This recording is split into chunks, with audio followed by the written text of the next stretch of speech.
Ginhatagan gyud og katumanan ang dugay na nga damgo sa syudad sa Sugbo nga dinhi nasab ipahigayon ang Palarong Pambansa sunod tuig. Katapusang host sa syudad niadto pang tuig 1954 ug 1994 kun 40 ka tuig nang milabay. Mismo si Mayor Michael Rama ang mianunsyo niadtong adlaw nga Lunes, kuyog ang Department of Education ug Cebu City Sports Commission nga ang syudad sa Sugbo maong nakadaog sa bidding alang sa labing dako nga sports event sa nasud. Gipildi sa Cebu City ang Antique ug ang Negros Occidental. Matud ni Mayor Rama, dili lalim ang ilang naagian sa ilang pagbid sa Palarong Pambansa 2024. Baka ninyo, dili lalim ang among giagian. Tuo mo sayon, dili. Dili.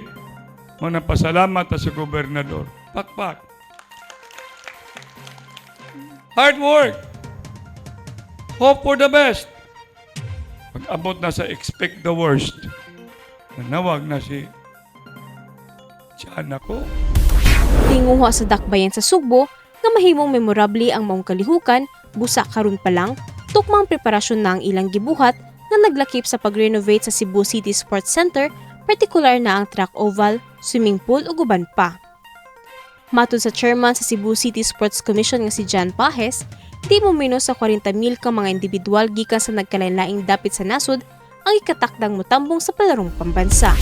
And we are so happy and blessed to announce na next year in July, 12,000 athletes and over 25,000 visitors will come to Cebu City for Palarong Pambansa 2024. Gipasalig ni Mayor Mike Rama nga do sa DepEd Cebu City o CCSC nga iyang ihatag ang 100% suporta aron magbalampuson ang mga aktibidad. Kita, ng mga Sugbuanon, excited na.